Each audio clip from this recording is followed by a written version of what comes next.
sommes mardi le 31 octobre 2023 et le Conseil des ministres qui s'est réuni sous la présidence du chef de l'État, M. Patrice Talon, a donné lieu aux décisions que voici. S'agissant des mesures normatives, au titre de ces mesures ont été adoptés les décrets portant transmission à l'Assemblée nationale pour examen et vote du projet de loi relatif à la lutte contre le blanchiment de capitaux, le financement du terrorisme et la prolifération des armes de destruction massive. Modification du décret numéro 2022-073 du 9 février 2022 relatif aux conditions et modalités de délivrance des agréments pour la fabrication et l'importation du tabac, ses dérivés et assimilés en République du Bénin. Désignation de l'autorité de contrôle et de supervision du secteur immobilier en matière de lutte contre le blanchiment de capitaux, le financement du terrorisme et la prolifération des armes de destruction massive. Modification des statuts de l'Agence nationale du domaine et du foncier, nomination de commissaires aux comptes auprès de certaines entreprises publiques. S'agissant des communications, en point 1, réhabilitation des lampadaires solaires photovoltaïques et des lampadaires conventionnels. Avec les divers chantiers de rénovation d'infrastructures, de construction de monuments, d'aménagement de places publiques et de boulevards exécutés sans interruption depuis 2016, la ville de Cotonou connaît une transformation qualitative qui en fait une destination de plus en plus attractive. Mais force est de constater que les principales voies d'accès à la ville, la nuit tombée, se trouvent plongées dans une obscurité totale. Il s'agit des tronçons Godomé-Ouida, Godomé-Abomey-Calavi, Carrefour Le Bélier, poste de péage d'Ekpé. Sur ces différents axes, les lampadaires, qu'ils soient solaires ou filaires, sont presque entièrement hors d'usage. Aussi, s'est-il avéré pertinent de remédier à cette situation, la finalité étant le confort et la sécurité des usagers de la route. C'est pourquoi le Conseil a autorisé la sélection d'une entreprise qui a déjà fait ses preuves dans le cadre du projet asphaltage aux fins de la réhabilitation complète de l'éclairage public sur ces trois axes. En point 2, contractualisation pour l'exécution, le contrôle et la surveillance des travaux dans le cadre du renforcement du système d'alimentation en eau potable de la zone d'Akpakpa et Aglangandan. Malgré les investissements massifs réalisés ces dernières années en matière d'accès à l'eau potable, Akpakpa dans Cotonou et Aglangandan dans Semepoji restent faiblement desservis, notamment aux heures de grande consommation. Un déficit structurel de production d'eau estimé à 1200 m3/h explique les désagréments observés. En vue d'une solution durable à cette situation, la Société nationale des eaux du Bénin, SONEB, a identifié un nouveau champ de captage dans la commune d'Adjara, sur lequel 4 nouveaux forages ont été déjà exécutés.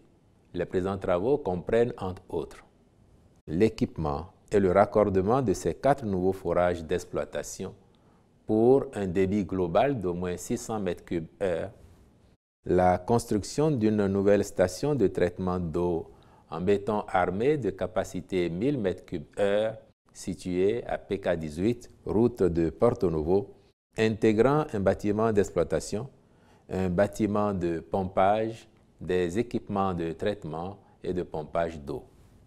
La construction d'un réservoir au sol en béton armé de capacité 1000 m3, ainsi que d'une plateforme de tour avec 3 unités de dégazage, y compris les accessoires et tuyauteries, la fourniture et la pose de 22 km de conduite d'adduction d'eau brute, la réhabilitation de 11 km de conduite d'eau brute existantes, la fourniture et la pose de 13 km de conduite de refoulement d'eau traitée, la construction de bâtiments pour abriter les équipements hydroélectriques et l'armoire de commande des 4 forages, la mise en place d'un système de télégestion.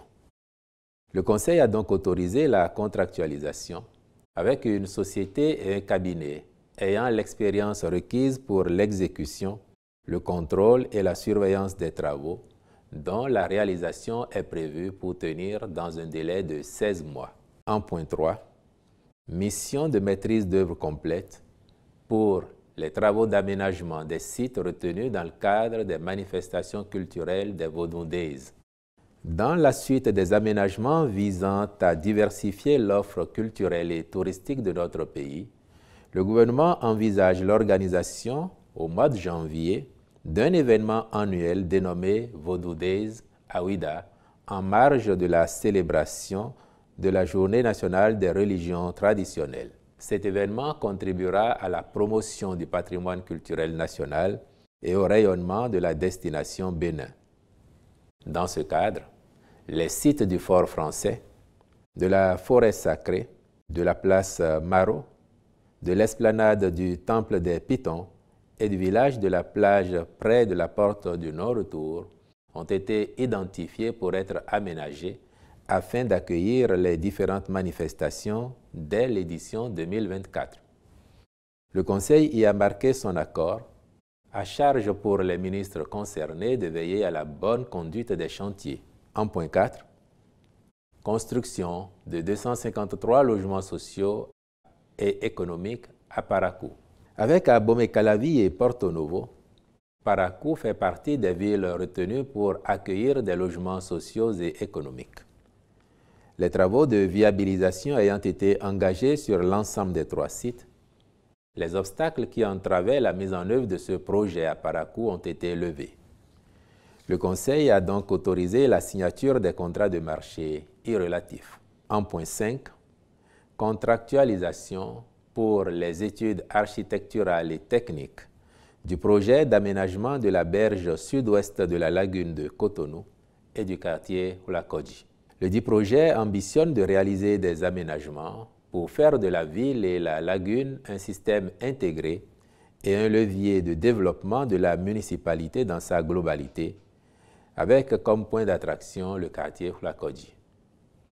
Il est attendu que les travaux ainsi envisagés génèrent une économie urbaine qui privilégie des activités parfaitement intégrées dans une fonctionnalité urbaine harmonieuse, la valorisation et la mise en scène de l'ensemble des qualités de cet écoquartier. De façon spécifique, un programme mixte avec des aménagements d'espaces balnéaires et de loisirs sera développé le long de la berge en alliant sécurité et confort. Les présentes études permettront de disposer des documents indispensables à la sélection des entreprises ainsi qu'à la passation des marchés. S'agissant enfin des mesures individuelles, les nominations ci-après ont été prononcées sur proposition des ministres. Au ministère des Affaires étrangères, directeur de cabinet, Madame Inès Kérékou. Directeur adjoint de cabinet, Madame Agnola Aouamenou. Secrétaire général du ministère, Monsieur Franck Carmel Opoint-Afoukou. Secrétaire général adjoint du ministère, Monsieur Martinien Ako. Directeur général des relations extérieures, Monsieur Clovis Ogoubi. Directeur général de l'attractivité et de la diplomatie économique, Monsieur Moubarak Soumanou. Directeur général des affaires consulaires et des Béninois de l'extérieur, Madame Mérina Amoussouga. Directeur général du protocole d'État et des conférences, Monsieur Gabin Kakpo. Directeur des systèmes d'information, Monsieur Thierry Akhwassou, cumulativement avec ses fonctions actuelles. Directeur des affaires juridiques, Monsieur Roméo Hunkponou. Conseiller technique aux affaires de chancellerie, Monsieur Euseb Agbangla. Conseiller technique Moyen-Orient, Monsieur Mohamed de Miliano Amadou. Au ministère de l'Agriculture, de l'Élevage et de la Pêche. Inspecteur général adjoint du ministère, Monsieur Aurélien Moyaou Tambamou, je vous remercie.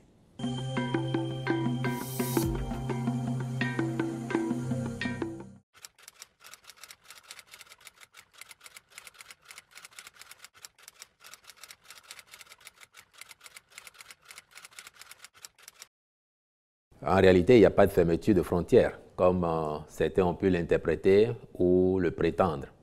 Il y a juste que notre voisin, le Togo, a réalisé de l'autre côté de la frontière, donc sur son territoire, une infrastructure de péage et pesage qui, visiblement, n'est pas très éloignée de la frontière. Je dirais même qui est plutôt très proche de la frontière.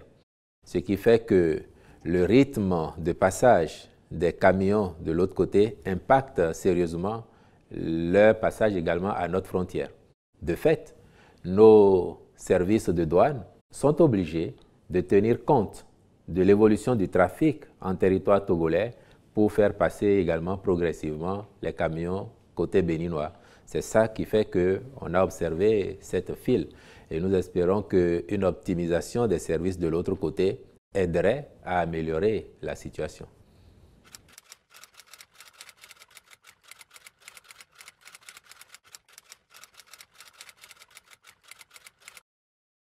Les Vodou Days interviendront effectivement chaque année dans la foulée de la célébration de nos religions.